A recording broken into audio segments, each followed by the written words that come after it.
Bivalves. Your bivalves are your clams, your oysters, your scallops, your shipworms, and your mussels. Question. Not anything that has a shell, because there are some, like brachiopods, that have shells that don't fall in this category. Question. Where? Oh yes, switch the A. Bivalve, to bucket finger. Yes, the bottom feeder will get up to 2 feet. So it's probably already not going. Guys, what's rule number 2? Be quiet. When you're talking. No. Thank you. Michael. Michael. Yes, sir. What's rule number 2? I don't see it. Yeah. When it was up there, rule number 2 is do not talk while others are talking.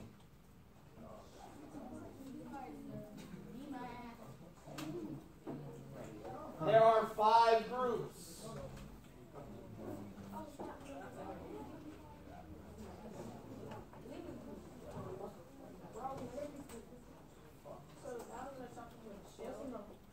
Sorry? Yes, the valves are the shells. Where it gets its name, bivalve. 2 shells, 2 halves.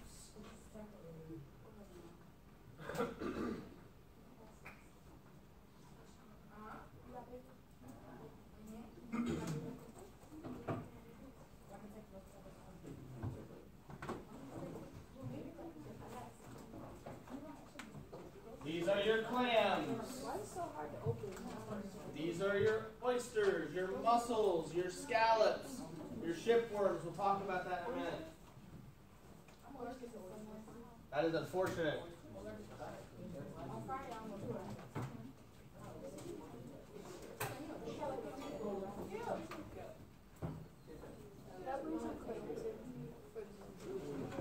No. Because there are people that are allergic to them. Question.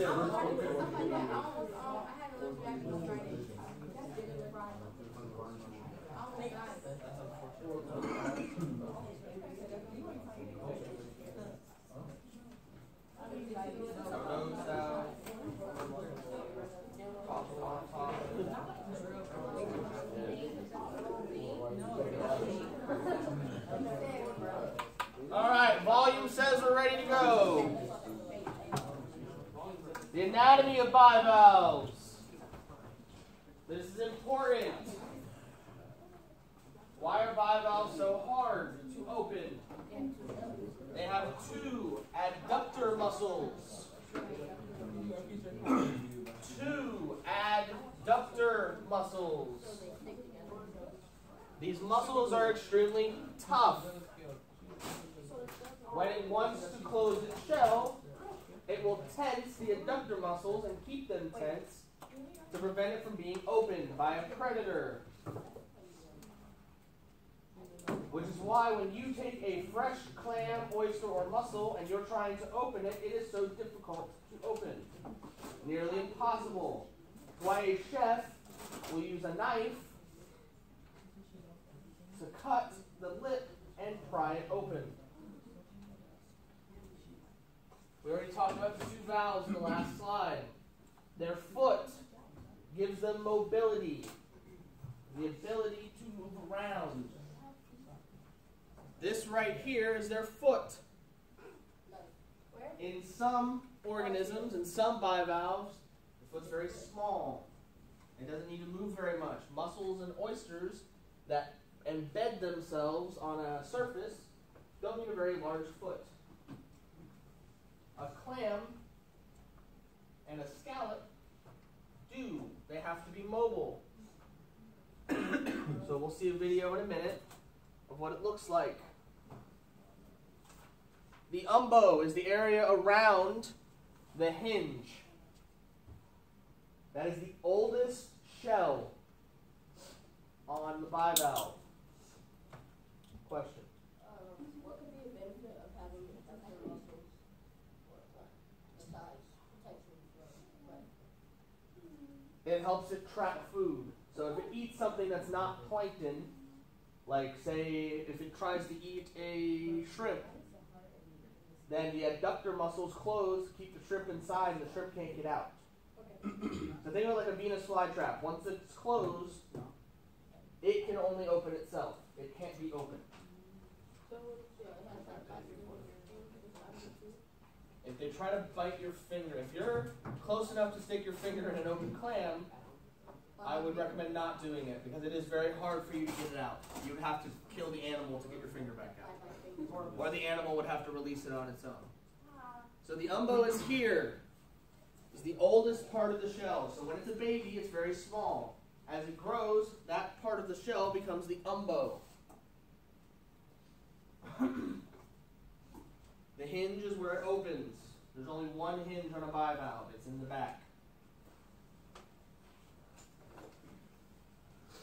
Already talked about the abductor muscles.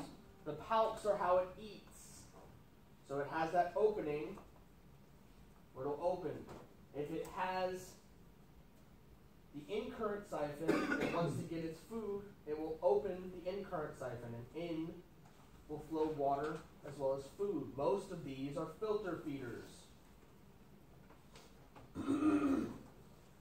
It also has an excurrent siphon, so the water will flow in one way and out another. The excurrent will carry waste and unused nutrients that were in the water it siphoned in back out of the clam. So it flushes starfish? It what? It kind of flushes like Right, it kind of flushes it. What was that?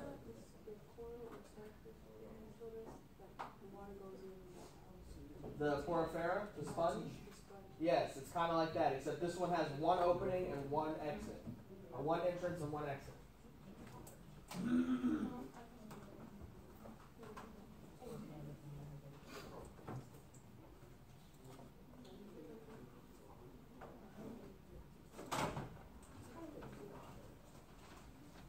Alright, so this is a clam using its foot to get the salt. That is the foot. Anytime it needs extra nutrients and it has not been able to get them from in-current, ex-current flow, it will use its foot to grab extra nutrients out of the water and pull it back into its shell. That is salt on a table. That is a foot of a bivalve. Say again? Is that what we eat? No, you eat everything. You eat everything. The heart, the brain, the stomach, the lung, everything.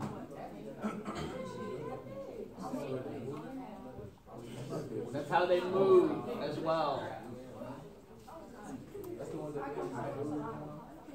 Yes. They make pearls.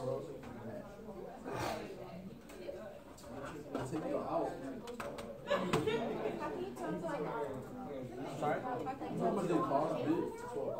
It will breathe, it will move, it will do something to indicate that it's alive. Alright, so when it's not using it to try to gather nutrients, it is using it to move. So, if it's not already in the water, this is what it looks like on land trying to move around. It's trying to get back to the ocean. It does not have very good control over where it goes.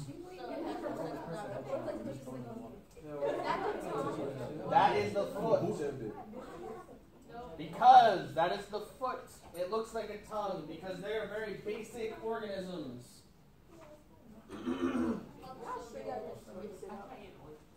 Didn't what? Nope, we didn't mix it up. Alright, so you'll see here, the food particles are going into the bigger opening. Nothing is flowing in here. This is the X current. So it comes around, goes in here. This pushes water back out. These are the palps. This is the in current and the X current. These are just particles in the water. They could be eating it, or they could end up just siphoning it back out into the water. But all the particles will go in here, and the water will get pushed back out of here. That's why you see this opening area here, and it goes around into here. The water will flow in here and out here.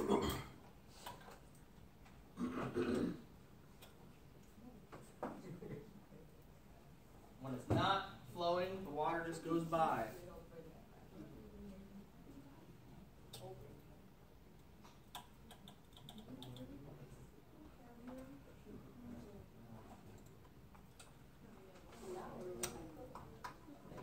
Boiling water. All right. There are 5 adaptations that the bivalves have made. Some of them, majority of them clams, are soft bottom burrowers. They will bury themselves in sand. They will use their foot and extend it all the way up to the surface of the water. And their foot will become a siphon, which is how they will get their water in and out. So think of it like our trachea. We breathe in, we take air in. When we're done with that air, and it's carbon dioxide, we push it back out of the same tube. All right, so they have an in current that will open and suck water into the siphon, and then they will close the in current and open the X current to push it back out. There are attached surface dwellers like your oysters and your mussels. They are sessile for the most part. There's that word again, sessile. What does it mean? Doesn't move. Good. It will attach one or both sides of its shell using a physis.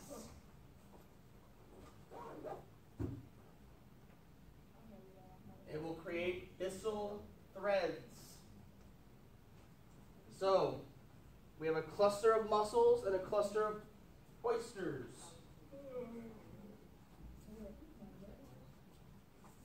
These will connect to themselves and the surface.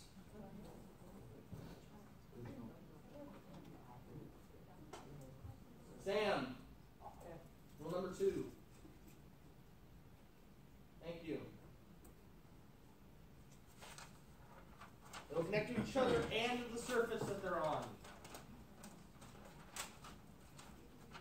Mussels mainly connect just to a substrate, meaning just to a surface and not to each other. When they do this, they lose their foot. They don't need it anymore. You have a question? Who? Oysters and mussels? Yes. Birds. People. Mainly people. There's not many things that can crack into an oyster shell. Raccoons. Oyster, otters will take clams, take rocks, and slam the rocks against the clams until they open the shells. Good question.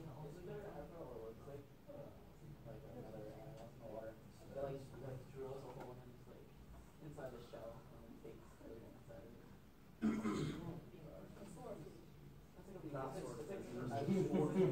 it. Not mollusks. Gastropods will do that sometimes. They'll pin down. I'll have to look into that.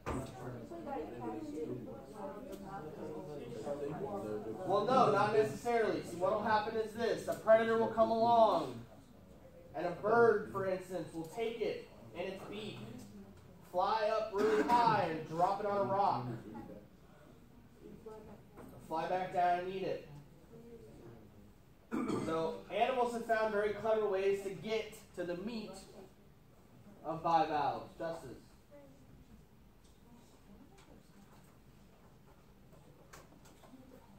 Birds will fly up. Otters will take rocks and break against the shell. People will boil it until they open. Or if they want to eat it raw, they'll cut it open, pop it open, and serve it raw. They don't need their foot for much because they're sessile. So they will lose it over time. As they get older, they don't use it. It just kind of becomes part of their internal organs. There are unattached surface dwellers, mainly your scallops, that will swim. And they do this with their abductor muscles. They'll open it, they'll take in a bunch of water, then they'll suddenly close their abductors and push themselves along as a form of propulsion. And then you have your boring bivalves, your shipworms. They bore into a surface with their shells. They chip away at the anneli. Rule number 2. They bore into the wood of wooden ships to make their burrows, make their homes. Question? What's the difference between mussels? I don't know if I can say that. Mussels, oysters, and scallops. Shell type, what they do, how they move, where they live, and that's about it. So if you find something burrowed in the ground, it's most likely a clam. If you find something stuck on a seashore against a rock, it's likely a mussel or an oyster. Oysters tend to prefer man-made structures to make their homes on, whereas mussels will use rocks. And scallops are free. If you see something running across the bottom of the ocean, that's probably a scallop. You know how the rocks sometimes have a big shell and Uh-huh. Yeah, that'll be a mussel. Yeah. So what can happen is if they're open and a predator comes by and sees that, they can just take the top half of the shell away and leave the bottom half there. So if you see just a half a shell, it's probably what ended up happening, or it got brushed away by another rock or something else happened to it. Reproduction.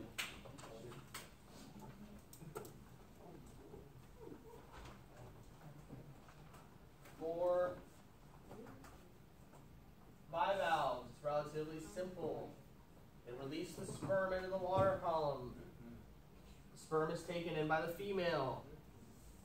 The eggs develop internally. Then they release the larva. The larva will attach to a fish, either their fins or their gills. They'll wait for the fish to get a good distance away, and then they'll just simply drop off. They form a trochophore, which is the basic larva. These will develop into beligers, which is just the next stage.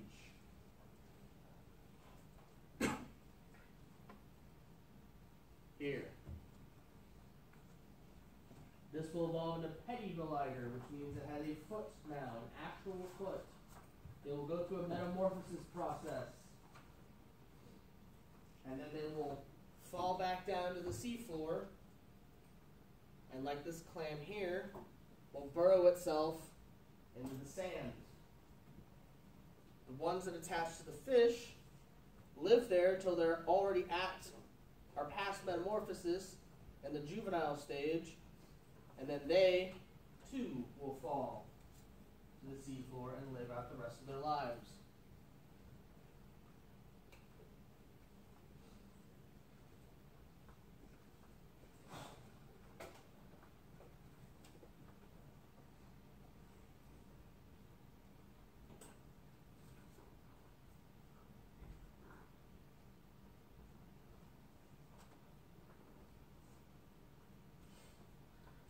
And this is beneficial to the fish as well as the other organism, because while it's living on the fish,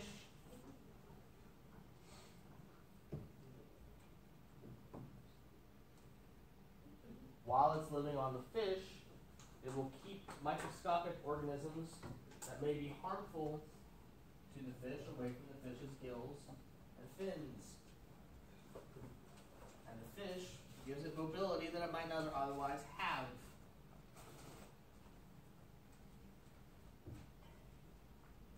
So what do you do in the past On the seafloor, clams will burrow themselves into the seafloor. Scallops will just scoot across the bottom. If there's no rocks on the seafloor, you're not going to find oysters or mussels. They have to have something to embed into. And soft sand is not a good thing to embed into because it's movable. Mussels and oysters do not want to move.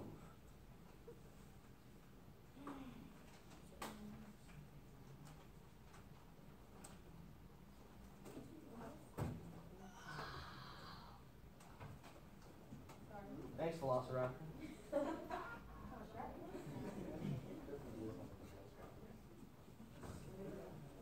And now we're on to cephalopods. I said we might not. It's not a shrimp. I like the nautilus. Alright, let's break down the word. Cephala. What does that mean? Head. Pod. Head foot. And if we look at all these examples, that's basically what it is. Their face is attached to their feet.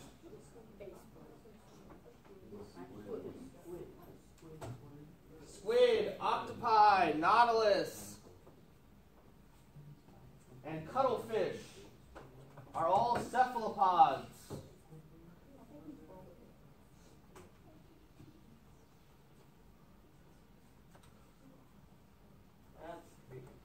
We covered what it means.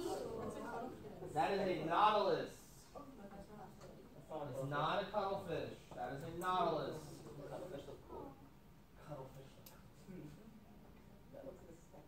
They have large, Oh my god, it does. coiled shells. National Pancake Day, guys. Oh, jeez. Here's National Cinnamon. This shell is divided into sections.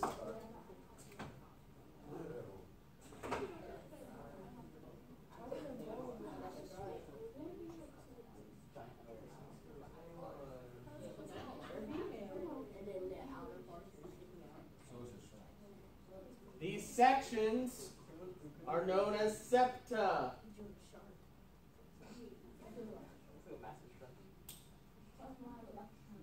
So, is this more like a snail? Will it retract all the way into its shell since it's got a big one? No. No, it will not. It has something. These shells are compartments. So yes, compartments. So they're like blocked, right? They're blocked off from the actual organism. It keeps itself attached to it by the sphincter. This is a thread of organic material that runs from the organism itself all the way into the very back of the shell. And what this accomplishes is that it gives it a place to dispose its waste of safely without it having to have it come out by its mouth and possibly eat it. This will also perform gas exchange. So the shell is porous.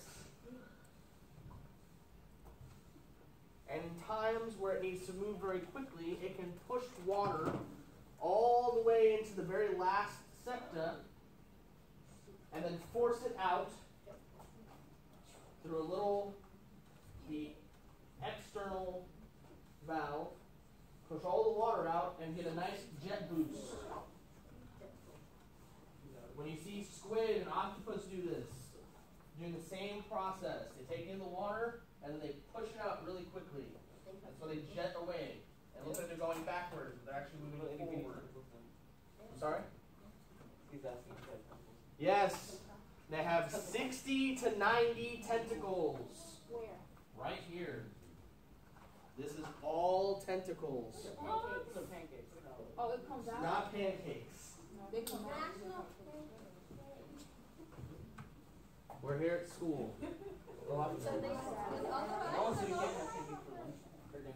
So, these 60 to 90 tentacles are coated in a sticky substance.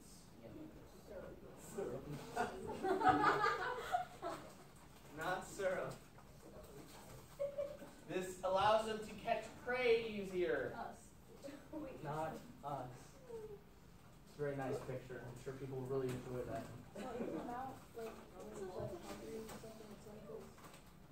Right. It has to get pretty close to its prey. It doesn't have long tentacles like octopi or squid. So it has to get fairly close to what it's trying to eat. But once it does, there is no escape. Is there a video? I'll try to find one for this class. Sorry, guys. Underwater pain. Sea cucumbers are underwater pancakes.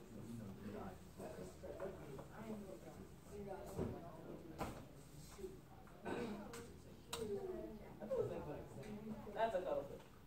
That's a cuttlefish. First picture.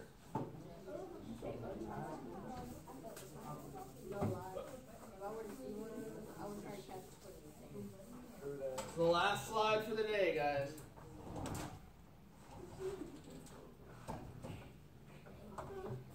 Not you. Alright, cephalopods are divided. Phenoloids and coleoids.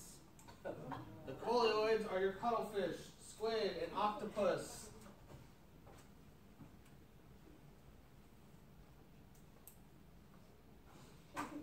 They have bulky bodies that have fins attached to them. These fins give them direction in water so they can control better where they go. They have 10 appendages. 8 of them are arms, and only 2 of them are tentacles. The longest appendages are the tentacles. We're not talking about cats. We're talking about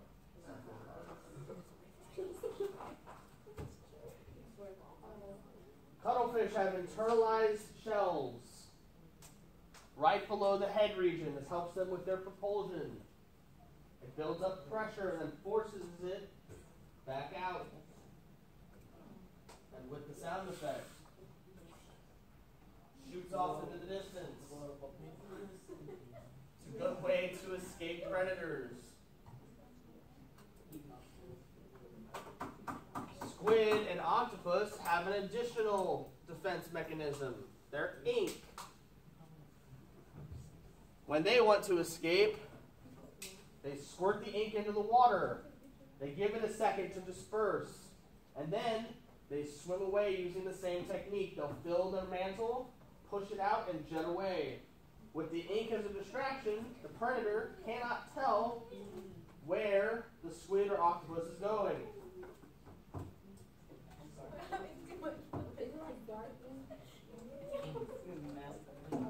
Great.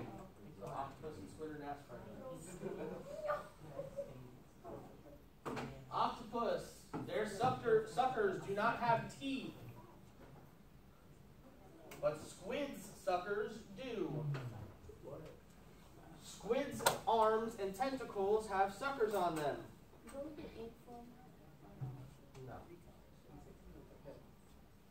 Each sucker on a squid has a row of teeth. This allows them to better latch on to their prey. That's why if you've ever been latched onto by a squid, you'll have little round marks. Well, once you know the little marks, then octopus has an arm, like, can it still live? Yes. Or is going on? Octopus don't have. Those are starfish. What? Starfish going on. I don't know if don't they still leave my octopus? They can if they're suctioning.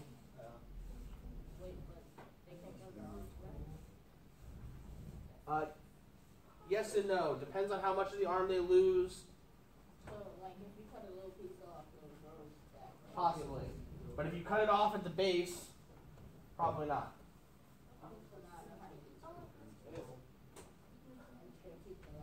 Octopi do not have fins. They don't need them. So they float around without fins. They have better control over their direction because their arms are longer and they have that film between their arms that acts as a guidance system. Yes, it is slightly. The octopus is more rounded, whereas the squid and cuttlefish are more oblong. Now, the tentacles are not always out on any of them. If they're trying to hunt, they'll keep their tentacles close to their bodies. When they find their prey, they will launch the tentacles out at them like hands. The tentacles being longer have a better distance. And when that suction cup with the teeth latches onto whatever prey it is and allows them to not escape. So the tentacle can then be retracted into the octopus or squid, and the rest of the arms can latch on to the prey and pull it to its beak. Question? Octopus? How big?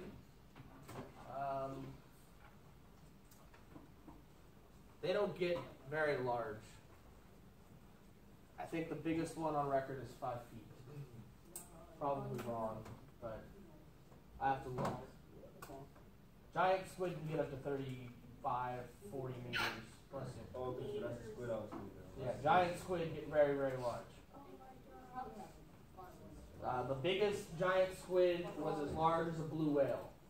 So, yes. Question. I don't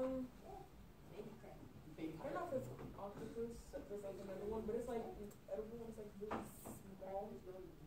Or is that calamari? It's like a small. Calamari is what you're talking about. I love calamari. And it's mainly octopus or squid tentacles. It's so good. I'm sorry. And it's mostly baby as well. It's not full grown.